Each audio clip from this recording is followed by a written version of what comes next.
back to Ranks FC. It's time to take a look at the Premier League Player of the Year. Now, voting is open. You've both been sent out your codes as to who you're going to be voting for as this year's FWA Player of the Year in the Premier League. So, Sam, I'm going to throw this to you. You're going to do us a little quick ranking or explain your choices, and then we're going to play it off against Dean's and see where both of you lie.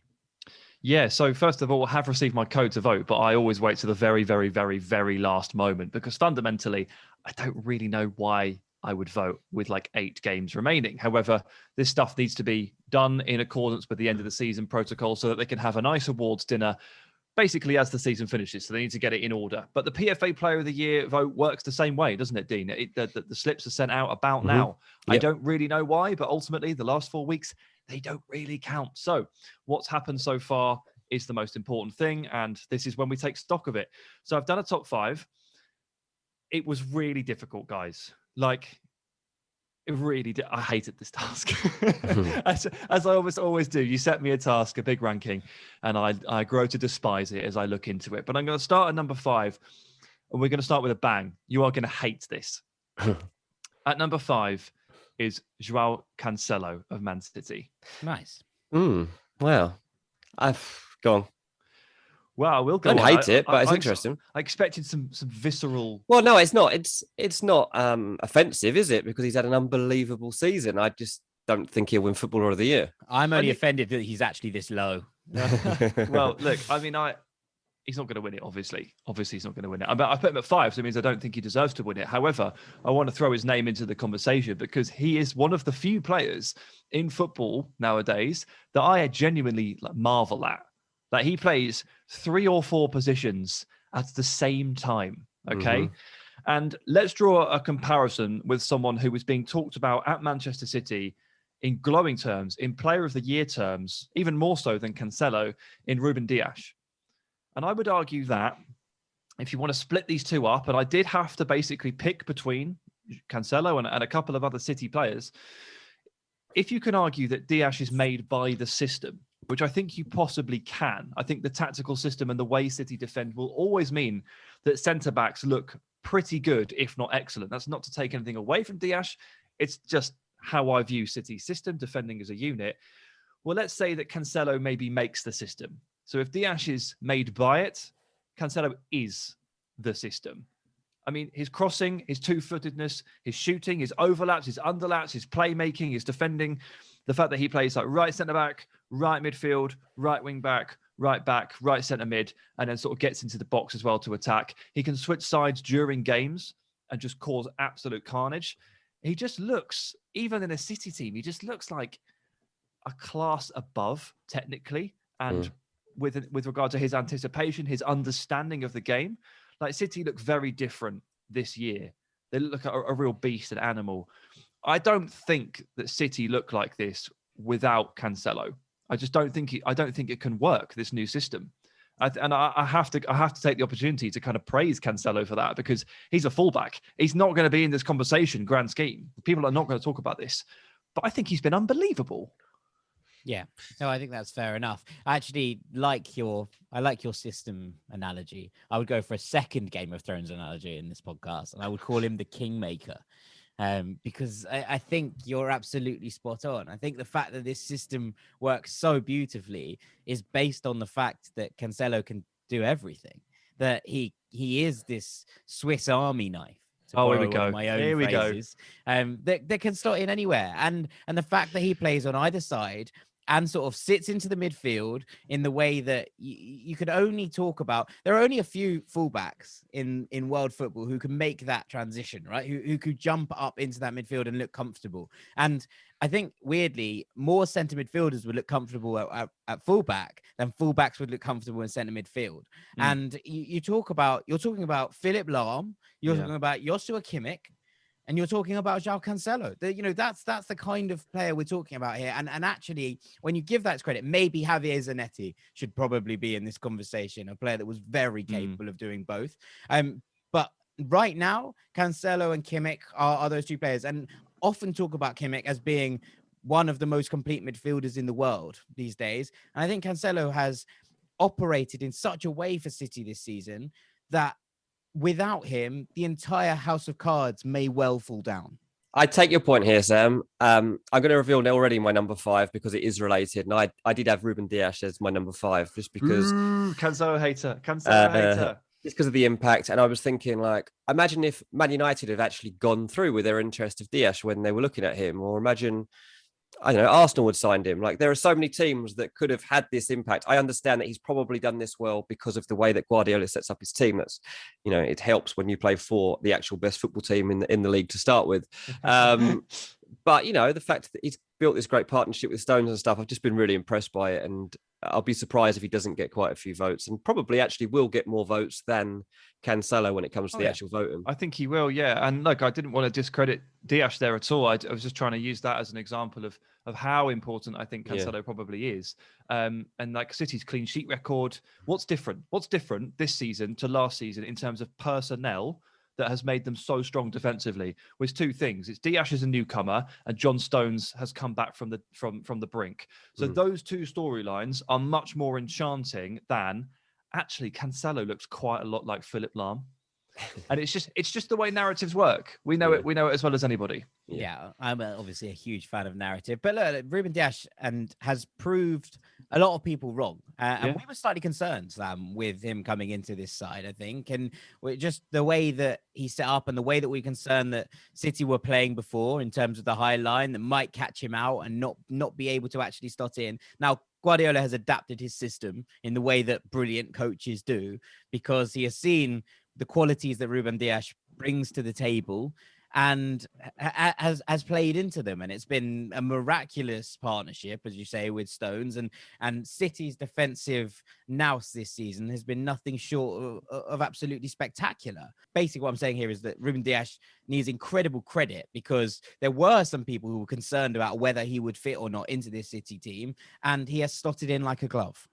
Yeah, I mean, I've already tried to weasel out of this one a few times, haven't I? Like, I was not particularly sold on this transfer.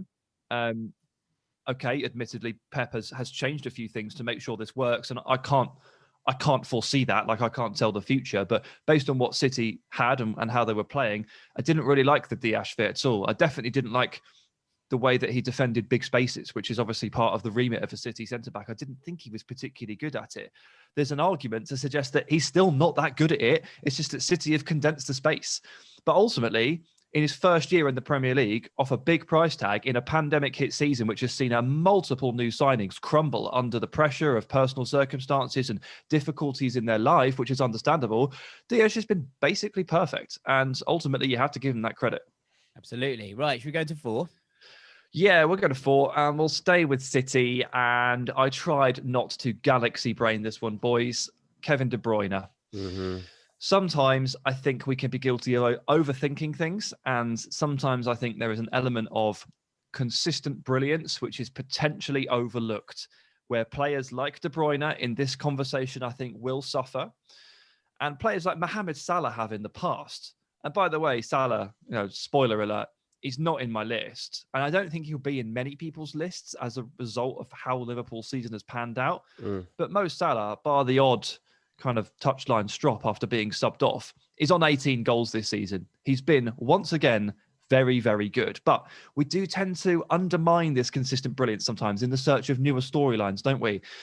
I've tried not to fall foul of that with Kevin de Bruyne, who has been Kevin de Bruyne. I think it's quite a simple argument, really. I mean, he's been excellent. He's currently Premier League-wise on 5 goals, 11 assists, all right? He's not sort of pushing that glass ceiling and trying to break Thierry Henry's records this season like he did last season, so it is not much of a storyline, but the guy is unbelievable, isn't he? He's just an absolute difference maker, and he is a wizard in midfield.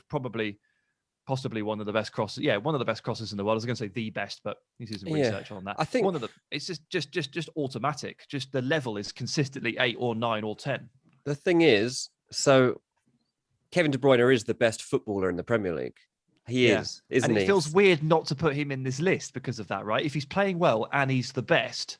That's it. Even in a season when, appearances have been limited and restricted because of injury, if he plays enough games that you can count him as having an impact on the season, then he's in the running for Footballer of the Year, because in those games he will have such influence that he's been the best player around. And yeah, I think if you are the best footballer in the league, then you have to be in the conversation. I think there's a small possibility he could even win it. You know, if he was to have a good run over the next month, I think that like there would be enough people willing to have their minds swayed at this point, because I don't think that many people will have made up their mind who to vote for at this point, because it's not a runaway obvious person. And I think if De Bruyne has, you know, say he has a good 2 games against Dortmund in the Champions League, and then scores a couple of belters in the league or something, easily people could vote for Kevin De Bruyne at this point. So yeah, definitely in the running. There'll be a trend as well, won't there? Like that, people will want to vote for a player that plays for the team that wins the league. Lots of people will want to do that. And if Kevin De Bruyne is the best player on the team that wins the league, that will be an automatic conversation for some people internally. Sure. Is there a point here that you have eschewed a different City midfielder in order to facilitate Kevin De Bruyne's inclusion, Sam? You haven't heard the rest of my list. I haven't, but I'm just putting out there that Ilkay Gündogan is potentially and should be in this conversation. And I am concerned that your inclusion of De Bruyne might have meant that Gündogan is left out. All right. Well, since you forced my hand, I will tell you that De Bruyne is 4th, Cancelo is 5th, which means that Gündogan is 6th. You have left Gündogan out of your top 5. And 12 goals in 23 appearances from centre midfield. More than we said earlier in this podcast that we said a goal a game, right? Is about what a goal every 2 games is what we base a striker's metric on. If they're above a goal every 2 games, then that's good. What about, he's a centre midfielder. He's already above that level, and you have left him out of the list. Well, he's played up front for like months. So it's not necessarily the strongest. Oh, he's a centre mid. But look, as I said, there were some really tough decisions, and I felt bad about leaving Gündogan out. I guess here's the thought process here. When he first sort of had that real hot streak and pushed up front and played as the 9 and started scoring goals, people immediately started going, player of the year, player of the year, player of the year. And it's what people did with Rúben Dias when that clean sheet streak started to appear. People immediately just go, player of the year, player of the year.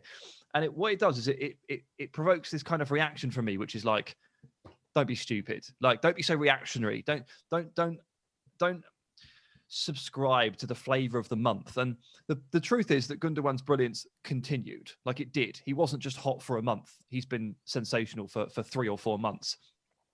I just wonder if everyone else in this list has been sensational for the entire season, and Gündogan had been a little bit more quiet up until that point where he exploded. Or maybe I just can't get out of my own head and can't forget the reaction I had to that initial suggestion back in January that he should be player of the year, and me going, don't be so silly.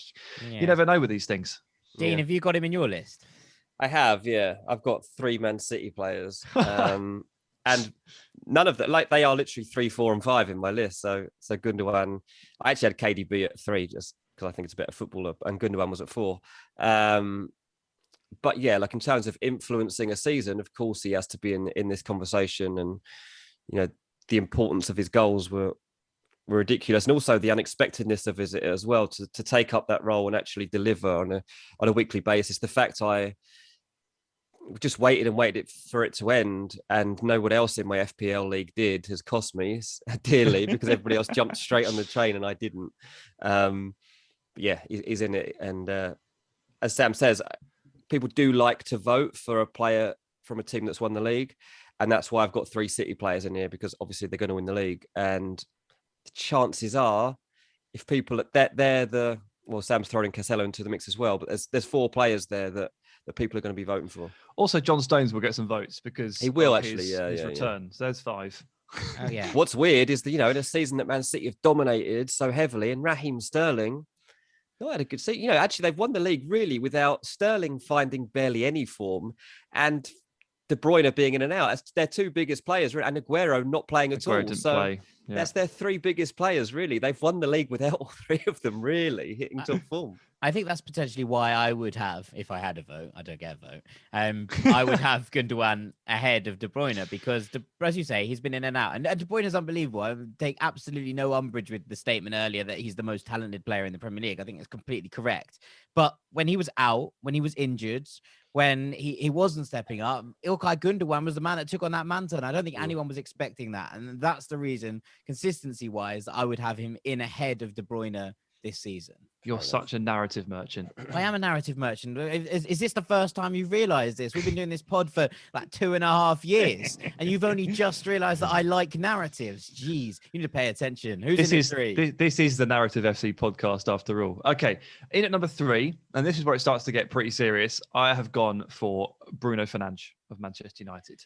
Right. Now, Cancelo was the one I thought I'd get the most grief from you two, which just didn't really turn out to be true. So maybe I'm wide of the mark on this one as well. But this is the one I reckon sections of the public might disagree with the most, because Bruno, as he is playing for the club that he does at the level that he does, his game has been pretty forensically analysed this season by the fans, by social media, right? Alas, the life of a top player at a top club. But there have been 2 common forms of dissent. The first one is that he scores loads of penalties, Fernandes, which he does. He does score lots of penalties. That's correct. And the second bone of contention. It's not a problem. It's just a thing. It's just a fact. And the second point of contention would be that his record in big games isn't very good. And I would also agree with that. Like, it's not that great. But look, if you're using those arguments, there needs to be another part of your brain at the back somewhere tugging at you to say, like, he is a really, really good player who has consistently generated wins for the club sitting in second place. The club that a lot of people think, how is this team in second place? The answer is basically a combination of Bruno Fernandes and kind of Harry Maguire at the other end as well, right? So Bruno, despite all of his flaws that people like to point out, has created the most shooting chances and shooting actions in the league. He's tied second in the assist chart with Kevin de Bruyne. He's never injured. He's always available to play, which is such an asset. And there's a relentlessness and a determination to him and a competitive streak that means his level, he just refuses to drop his level. And there's so many games that they've won this season. Manchester United have won this season that I'm just like, I don't know how you've done that, or you didn't really deserve to do that. And the answer is basically Bruno's come up with the goods. And you take a little bit of a closer look at his record, right, half of his Premier League goals have come from the spot. That's still 8 out of 16, which means he's still scored 8 goals from open play in addition to the 8 that he scored from the spot. And he's got 11 assists. So it's closing in on that sort of 20 combined figure. The record in big games means I just can't put him at number 1. But when your manager sets up to draw every big game 0-0, how in control of that record are you? How difficult is it? And that's where I start to feel a little bit sorry for him there. But look, I knocked this round in my head a few times. The top that ordering 2 and 3 and 4 of that was quite tough. But I kept coming back to one very simple fact: he's a winning machine. And we talk about impact of Gündogan. The impact of Bruno has been ridiculous. Yeah, I think it's kind of not caveated. I think it's bolstered by the fact that we talked a lot about Ollie's rotation policy, about the fact that he made Bruno lead them out when they were 4-0 up against La Real in the second leg of that Europa League tie in the round of 32, when he just obviously needed a rest. And we saw that come to a head in the Leicester game in the FA Cup, where United just looked absolutely browbeaten. They looked absolutely shattered. And when Bruno doesn't play well, United don't. And it's as simple as that. And that's a question for the manager, whether he needs to be able to rotate better in order that Bruno is fit and healthy for the games that really matter. Because I think that Leicester game in the FA Cup did really matter. I think that's something that will really hurt United in terms of how they look at this season. But with all that said, I think that only goes to reinforce just how crucial Bruno is for this side. They are second. They are exceeding expectations, I think, from the rest of the league, if not quite matching the expectations of their own fan base, which is obviously to win things. But with all that said, there is one man driving this, and it is Bruno Fernandes.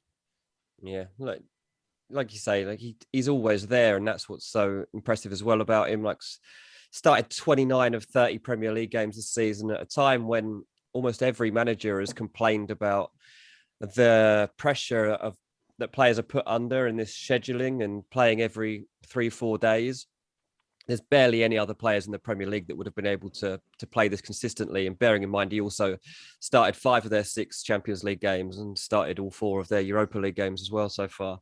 That just shows how, I don't know whether it's good at like managing his own body, whether it's just a willingness to get out there, even if he's got a knock. I'm not probably a mix of the two, I imagine. Well, his injury record just doesn't exist. Yeah, he just doesn't get injured unless he just like plays hobbled, as you say, and he hides it. And he's 26, you know, so like this is the sort of age when you do imagine that you start to, after playing this many games, it can start to catch up with you. He's got 16 goals, 11 assists in the Premier League from those 30 games this season. Like that's really good. That's really it's good. very impressive. Very impressive. So I'm not going to ask you, Dean. He could win it. I'm not going to ask you, Dean, where you've put him just yet, because Okay. I would imagine he is, well, I know you're bottom three, so he's 1 or 2 for you, but we'll roll on to Sam's number 2, and we'll get your 2 and 1 at the time. Okay, so in at 2, I've put Jack Grealish of course Aston you have. Villa. It's nothing to do with the fact that his shirt's on my wall. It's everything to do with the fact that we're looking at a fairly ridiculous season from him, I think. I think he's grown into something genuinely incredible. And both aesthetically and according to the numbers, Grealish is it feels really weird to say this, given that he plays for a team like Villa, but like he's basically resembling like Eden Hazard's levels at Chelsea. You know, from the left wing, cutting in, dribbling machine, creative machine.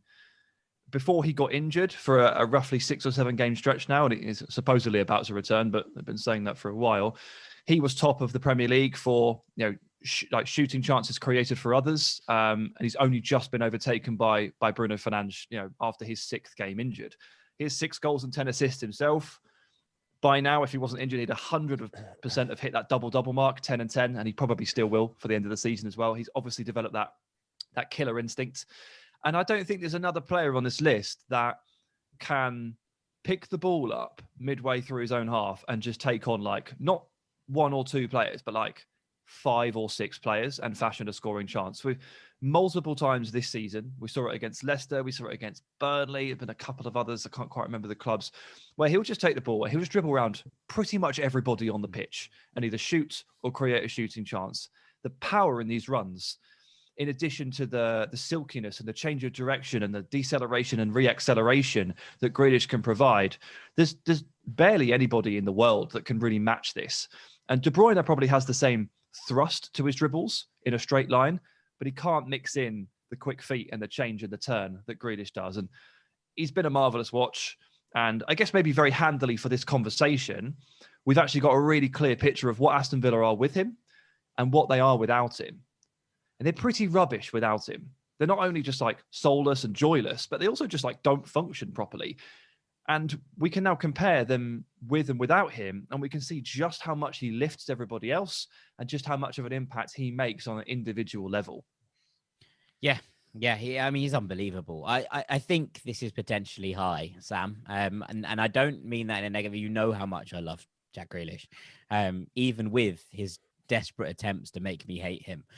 He continues to be one of my favorite players to watch in the entire world. I do think that this massive spell out injured is going to hurt his cause. We were talking in the first part about the fact that it's going to hurt his cause for an England selection, never mind being considered the best player in this Premier League season. Now, if this question was which players are most important to the team they play for, and you had them and him at second, I'd probably just about agree with you. I would say he just pips Bruno Fernandes to that second spot. An MVP style thing. Exactly. But I don't actually think that is the question. And given Villa's fall off, and at one point I was pretty convinced that Villa were on for a top 4 charge.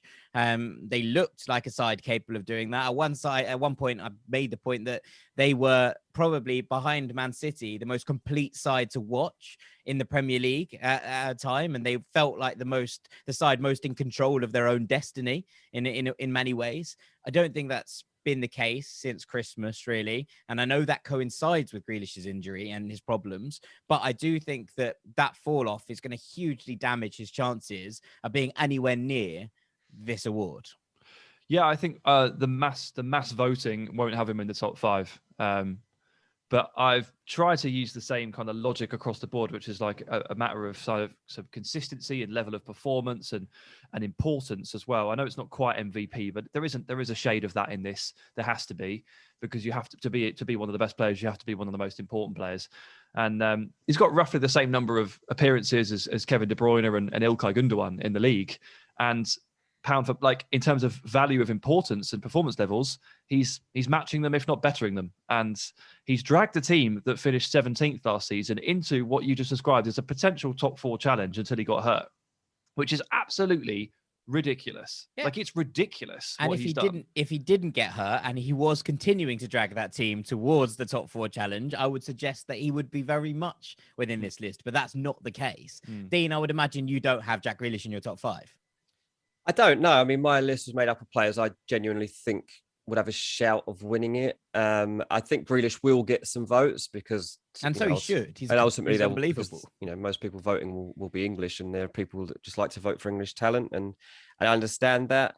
I would Irish talent. I would just bunch him beneath it with a cluster that I would throw Declan Rice and Mason Mount into the same bracket as where I would have Jack Grealish, to be honest. And they would be in. They've had brilliant seasons. Like, I'm not doubting it. That if he was young enough to be considered young player of the year, I'd give him that. But he's not. He's 25. Well, the young player restrictions are actually quite stupid. He's probably close to being in that. He actually might. You're right. So they set the bracket at about 26 or something stupid. But anyway, yeah, for me, that doesn't count. If he was like 22, 23, then maybe. But he's 25 now. Yeah, look, he had a great season. I would just have him like 6th or 7th on my list. Yeah, I think Mount might be the young player for me of the year. Oh, right. Rice as well. Like, they've had such impressive seasons because, again, expectations aren't high of them. You're waiting for that dip, just like we always waited for the Harry Kane dip that never came. I hope we don't ever get the dip with these players either. Yeah, I mean, and there will be arguments to say that Thomas Souček should be in that conversation as well, because he's had a similar impact, I think, on his side, as some of these players have for theirs. So there's something to consider. But I think it's probably time to move to Rúben Dias is 23. Give him a young player, whatever. We'll make everybody happy. But into number 1, and Dean's just mentioned him. I only needed about a minute to figure this one out. The rest of the list was very difficult. I moved it around a lot, and I had to chop some City players out and had to consider a few things. But in a weird season, I know we say that a lot, but in a weird season, there's been one sort of pillar of consistency in a team that has played to a level that looks significantly worse than the sum of its parts, which, for those unfamiliar with that cliche, is the wrong way it's supposed to be. You're supposed to be playing better than the sum of your parts. Tottenham are playing significantly worse than the sum of their parts. And the one pillar of consistency up top, rain or shine, bad performance or good performance, has been Harry Kane scoring and assisting goals. There's an MVP element to this, but there's also just a flat out player of the year element to this as well. He is currently top of the Premier League for goals and assists. So statistically, this one is pretty easy to back. Like, he's had the most shots in the league. So naturally, more shots equals more goals if you're very good. He's also created the 10th most shooting actions. So again, the underlying numbers are he is consistently either shooting and scoring or creating chances for others. And earlier in the season, it was a little bit more skewed to serving up chances for Heung-min Son, where he dropped in and became much more of a playmaker. Later in the season, I wouldn't say refound his scoring boots because he never really lost them. He's just taken a bit more of that onus, maybe due to the fact that there have been some injuries to Son. But all round, taking immense responsibility for a Tottenham team that just doesn't function properly most of the time. Amazing hold-up play, incredible creative, incisive passes that lots of midfielders would be proud of. They could only dream of. Good work rate. And of course, he's one of the deadliest finishers in the game as well. So overall, we're 32 combined goal contributions. 8 or 9 games to go. That's going to rise. The guy is nuts. He's absolutely nuts. And yeah, just to reiterate, some of these players were hard to place. The top 5 was in part hard to build. Only took me a minute to figure out that Kane should be top of this list. Yeah, I mean, I think the fact that Tottenham have been so bad, especially of late, only goes to reinforce just how ridiculous it is that Harry Kane is top of the goal scoring and assisting charts. That is ludicrous. It is absolutely insane, and it's very difficult to argue with it. I mean, Dean, comes nicely to you. Have you got Kane top? I have got Kane top, yeah. And look, I'm going to presume that Kane will win Footballer of the Year. Again, there's that English element, and there's also the fact that the stats back it up. And there have been so many games where it's been so obvious that he is what still makes this team tick. And people love to see that star man making the difference. And I think that it counts for so much. And like Sam says about the goal involvement, only Lewandowski's got a better record in the whole of Europe across the top 5 leagues, right? I mean, and his numbers are stupid because he's got 35 goals on his own in Bundesliga without bringing into the 6 assists or the 7 other goals that he scored across Champions League and Club World Cup. So let's take Lewandowski out of the equation for now and just say that, look, what can you say? Harry Kane is doing everything he can to prove that he is the best all-round forward in the game right now. And I see a lot of debate at the moment from various teams, particularly those in the Premier League, like, okay, it comes to it. Say you're Man City, you're Chelsea this summer, you need a striker.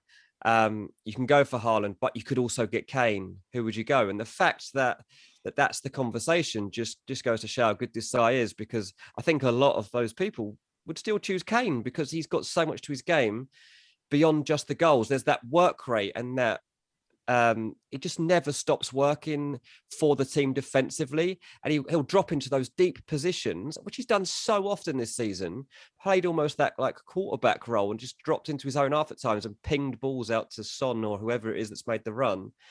And yet he's still got all these goals himself as well. Like, it's an unbelievable season and I think he'll win it. That means you have Bruno at 2, I would imagine. I did have Bruno at 2. Yeah. Okay. Yeah, look, it's one of those things. And there will always be this sense that because it's voted, as you say, by English players get an easier run at this. It's much more difficult for a foreign player to win the award, which it shouldn't be, but it's the way of the world. And I think that Harry Kane probably has the best shot at this. I would just caveat that Tottenham have been so poor. And actually, without Kane, there have been questions raised whether Tottenham be in a relegation scrap, which is nuts. Who's raising these questions? Well, think about it. How many goals and assists are we talking? Sure, but you can't. The argument doesn't work that you just take that out and then Tottenham don't get any of those. They obviously have somebody else playing on the pitch, right? Yeah, but take out what, 60% of them? Well, how good is Harry Kane compared to the next person? You are underestimating Vinicius. Carlos Vinicius. Am I now? Am I? Do you think maybe. I really am underestimating Carlos Vinicius? A man who will score a tap in as if and then celebrate as if he scored a 40-yarder will always have a place at my table. Like that celebration. By the way, I just want to remind people of like past winners of this award for like the last few years, because we're talking there about like the tendency that a British or an English player will get it. And I mean, last year, Jordan Henderson won it when obviously Liverpool won the league. The season before that, Raheem Sterling won it when Man City won the league. Then Salah and Kante won it the 2 seasons before that. And then there was Vardy in the 2015-16 season. So look, there is a tendency that whoever wins the league, it's one of their players, but it's not always the case. It's almost like it's one or the other, right? I think it's always, mate. I think it's the case that if you can give it to an English player justifiably, I think people do it. Yeah. Whereas, like, obviously, with those, and I think you can this year. Give 100%. Yeah, I probably will. I mean, I haven't 100% decided yet, as we say, but if I had to vote today, I would vote for Harry Kane. Yeah. Also, we still get 3 more weeks to vote or something like that. So you never know. Maybe like Gündogan will score 9 goals. Maybe, that would be great. I would like that. That would make me happy. I would enjoy it. If it does, Jack, I'll tell you what, if Gündogan scores 9 goals in the next 3 weeks, on behalf of you, I will vote for him. Excellent. Thanks very much, lads. I appreciate it.